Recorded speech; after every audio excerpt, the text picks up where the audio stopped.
No, takže zdravím všetkých sledovateľov stránky Poltársko na historických fotografiách. Ja sa vám dnes tak povediac pokúsim priblížiť alebo lokalizovať lokalitu Kostolisko, Dolný Poltár. Táto sa nachádza v tesnej blízkosti mestského kúpaliska, neďaleko Poltárčanom známej hôrky, v ktorej v minulosti stála aj Baratová tehelňa.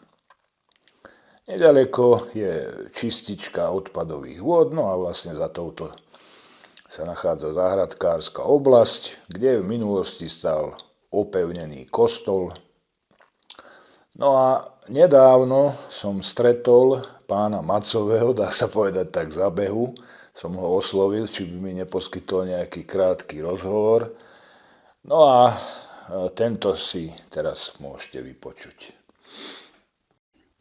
Ja si len pamätám, v roku 1944 som sa narodil a ako trojročný, štvoročný chlapec sme bývali v Šarampóve, to je tá horná časť Poltára, a tu sa začali,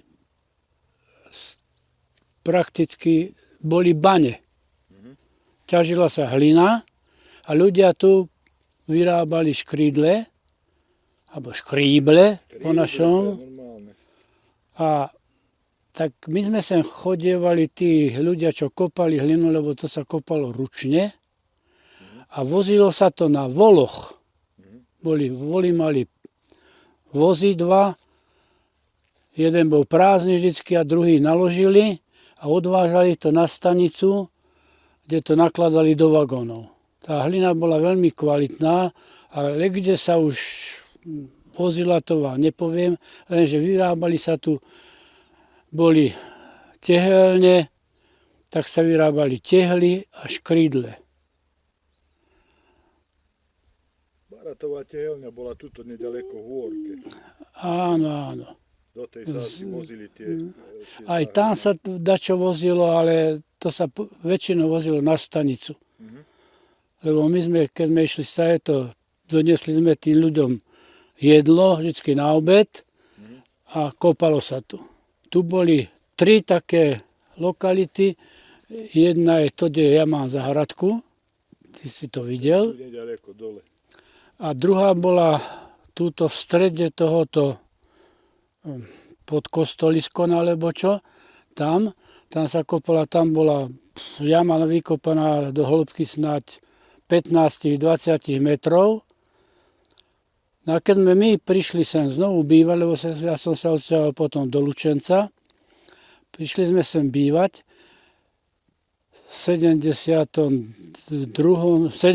roku sme sa prisťahovali, už ako som sa oženil, a prišli sme sem bývať.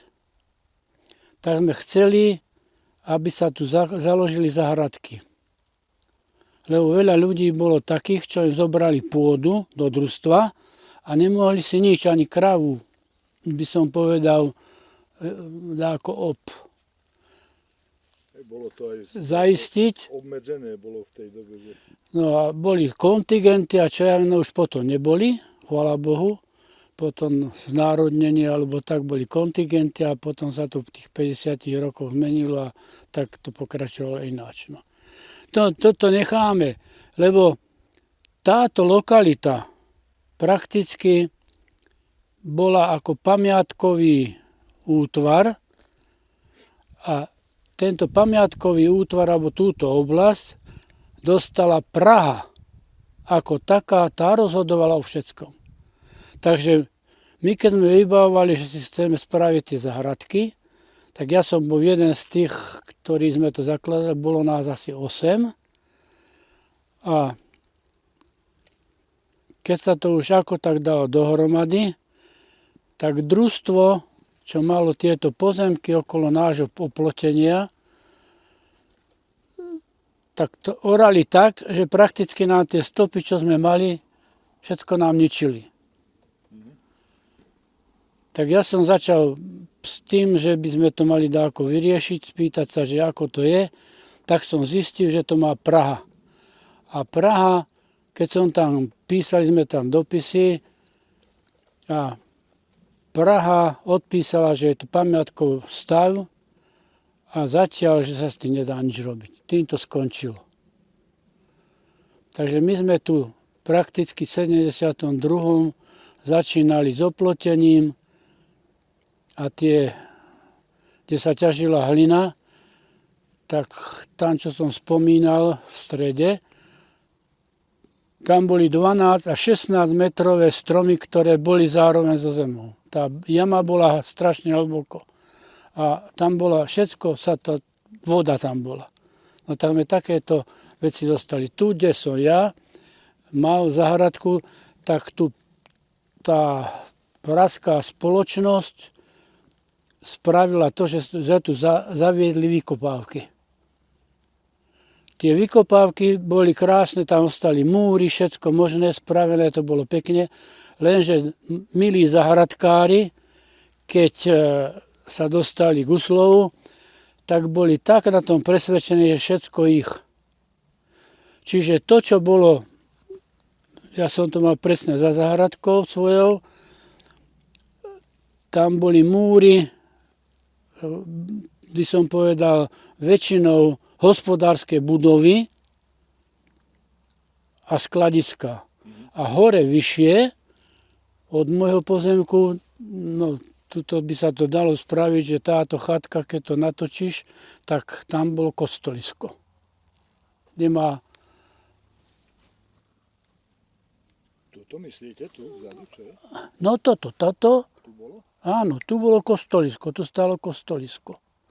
Na tých miestach. A tam bol vlastne aj ten kostol, tam bol taký? Áno, kostol sa preniesol v 12. storočí stadeto dole do dediny. To husiti, keď prišli sem do tejto oblasti, keď boli rozprášení, by som povedal, tak prakticky títo preniesli zbytky kostola, čo tu stál ešte tedy, dole do dediny.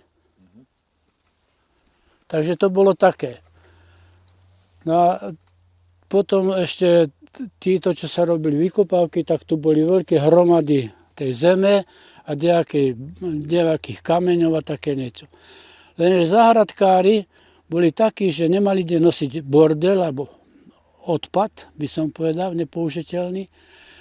Tak začali zasýpať tu, za tou mojou záhradkou robili smetisko. Sklo, handry staré, no všetko možné, dreva, tak som povedal, to nie. Tak som napísal ešte znovu do tej Prahy a tých 72. roku 3. sa už začali meniť tieto vzťahy. Takže prakticky som docielil toho, že družstvo malo toto v prenájme, všetko dookola.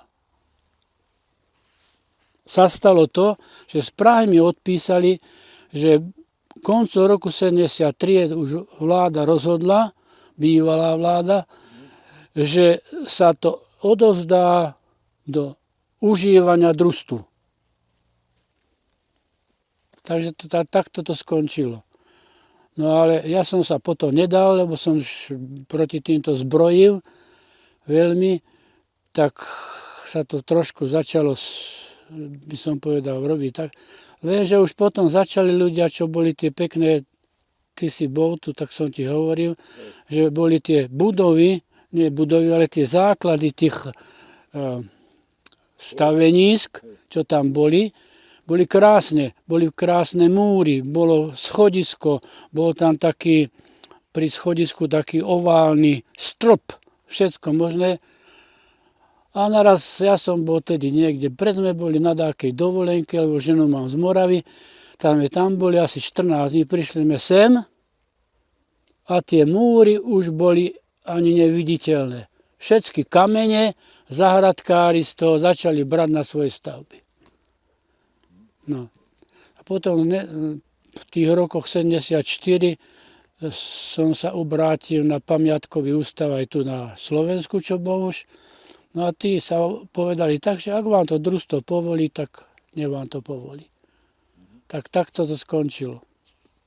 No a teraz sa tu trápime, ako viete, ako sa dá. Aj teraz to není žiadne slasti.